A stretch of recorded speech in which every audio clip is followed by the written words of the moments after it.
Ici aujourd'hui je vais vous montrer 3 façons ou peut-être 4 de faire du outline, un peu comme ceci ou cela.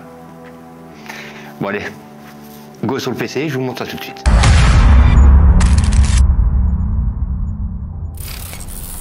Hello tout le monde, petit épisode sur les contours. Et pour ça, c'est pas bien difficile, vous pouvez prendre un PNG, une photo de vous, peu importe. Mais idéalement, détourer. Ensuite, vous allez dans la partie effets, dans les effets juste là, et vous prenez le Paper Edge. Vous le glissez directement sur votre photo, après quoi, il vous reste plus qu'à aller dans l'inspecteur, onglet effets, et là vous retrouverez tous ces paramètres. Comme le filtre, vous pouvez le laisser en box ou le mettre sur linéaire pour l'avoir un petit peu plus flou. On va le laisser sur box pour avoir un meilleur visuel. Vous pouvez réduire un petit peu l'effet ou l'augmenter si vous voulez. Choisir aussi une couleur. Vous pouvez aussi augmenter le contraste et l'intensité si ça vous fait plaisir. Voire même si la forme ne vous plaît pas, avec le randomize, vous pouvez un petit peu la modifier. Ensuite, si cet effet ne vous plaît pas et que vous préférez avoir les contours bien lisses, vous diminuez tout simplement la rugosité. Reste le dernier paramètre qui est l'ombre. Alors pour bien l'avoir, je vais glisser quelque chose juste derrière, resélectionner mon PNG et je vais déplacer un petit peu l'ombre pour que vous la voyez. Alors vous pouvez la rendre un petit peu plus douce ou un petit peu plus dure et vous pouvez même changer la couleur si vous le désirez. Ça, c'est concernant un PNG. Pour une vidéo, ça se passe un petit peu autrement. Là, pour ça, il vous faudra la version studio de DaVinci Resolve. Et pour ce faire, l'idéal, c'est de dupliquer d'abord votre clip, vous maintenez Alt et vous faites une copie. Vous sélectionnez bien cette dernière et vous allez dans la partie Color. Assurez-vous quand même d'être sur le bon clip, donc celui du dessus. Après cela, on va utiliser le Magic Mask. Vous allez sur cette icône-là et vous sélectionnez l'objet ou la personne que vous allez suivre ou détour. D'ailleurs ici, on va faire les deux. Pour avoir un aperçu, j'active le toggle. Bon, c'est pas parfait, je pourrais le mettre sur Better si je voulais, mais pour l'instant c'est juste un exemple, donc je vais lancer le suivi. Une fois fini, vous ajoutez une sortie alpha dans votre composition. Clic droit, Add Alpha Output, et vous la connectez. Vous pouvez maintenant désactiver le visuel et retourner dans la partie montage. Dernière petite chose avant d'ajouter le Paper Edge, c'est de faire un Render in Place. En QuickTime, dès XHR, vous vérifiez bien d'avoir les vidéo effects, fusion composition, color grading effect surtout. Vous cliquez, vous choisissez un endroit où faire la sauvegarde de votre render. Et maintenant, comme vous pouvez le voir, nous avons une petite vidéo sans le fond, qui nous permet bien évidemment maintenant de pouvoir y glisser le Paper Edge et d'y mettre tous les réglages que l'on désire. Comme ceci par exemple. Et l'avantage, c'est que ça suit mes mouvements. Mais ce n'est pas parfait.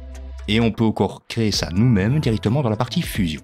Alors je vais supprimer ça et on va utiliser ce clip comme base.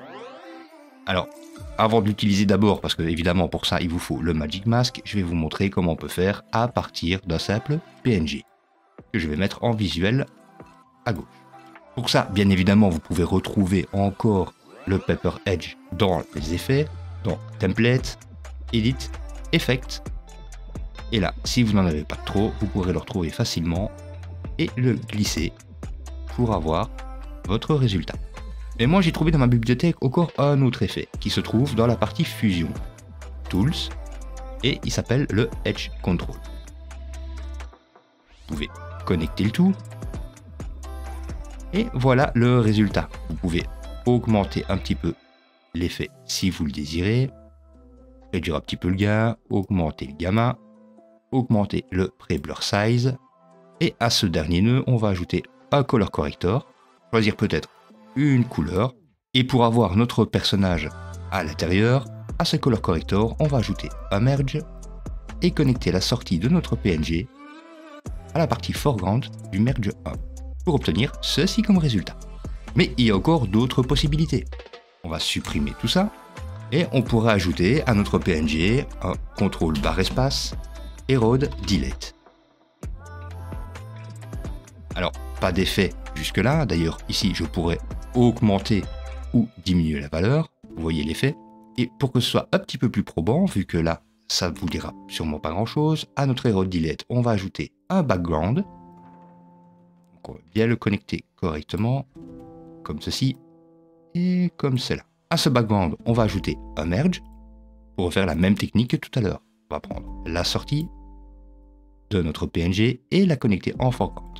Et maintenant, si on va sur le hero delete et que l'on monte un tout petit peu sa valeur, vous pouvez même aller au-delà, hein, donc là c'est 0,01, on peut aller à 0,02, c'est déjà un petit peu plus gros. Et ensuite, pour avoir notre personnage au complet dans l'écran, on va rajouter un transform à notre média, comme ceci, et on réduit un tout petit peu sa taille. Maintenant, avec le background, c'est à vous de choisir une couleur. Mais il nous reste encore une toute dernière possibilité. Pour ça, je ne vais pas utiliser mon média ici, on va partir plutôt de la vidéo, comme ça je vous montre au moins avec le Magic Mask. Pour créer notre effet, ce qu'il nous faut d'abord, c'est un background qu'on va mettre en vert. Ensuite, on va lui connecter un matte control. Le matte control, je le mets en visuel juste là. Et la sortie de notre vidéo, ou plutôt ici, ce qu'il faudrait faire, c'est d'abord utiliser le Magic Mask pour utiliser uniquement ce dont on a besoin. Pour ça, je vais quand même le mettre à l'avance pour que vous voyez comment on fait. Magic Mask, je connecte dernier, je fais ma sélection, ensuite le tracking, et je vais attraper sa sortie avec le clic droit de ma souris pour aller sur le matte control et le connecter au garbage mate, qui nous donne ceci. Maintenant, on va supprimer le fond vert. Pour ça, on sélectionne le matte control, contrôle barre espace, et on va prendre peut-être un delta keyer. Voilà, dans l'inspecteur, on prend la petite pipette, on va sur la partie verte, et on relâche. À notre delta keyer, pareil que tout à l'heure, on va y ajouter un merge, auquel on va connecter la sortie de notre Magic Mask. Pour obtenir ceci. Alors, pas de résultat probant pour le moment, c'est normal parce que notre effet, on va le travailler avec le delta keyer. Partie matte, et là, le hero delete, vous pouvez l'augmenter si vous le désirez. Changer sa couleur, et peut-être même lui rajouter un petit flou si vous voulez. D'ailleurs, vous pourriez même rajouter un glow aussi. Donc, juste entre le delta keyer et le merge, vous allez CTRL barre espace, GLOW, vous rajoutez un glow, et voilà. L'avantage, c'est que les contours, ils suivent votre personne. Maintenant, il nous reste à rajouter ce média d'origine par-dessous notre PNG, enfin par-dessous notre détourage avec son contour. Pour ça, on va le déconnecter. On va rajouter encore un merge, dont on va inverser les connexions. Ici, on va plutôt se mettre sur la partie verte et la sortie de notre média in 1 à la partie jaune. Et on connecte le tout au média out.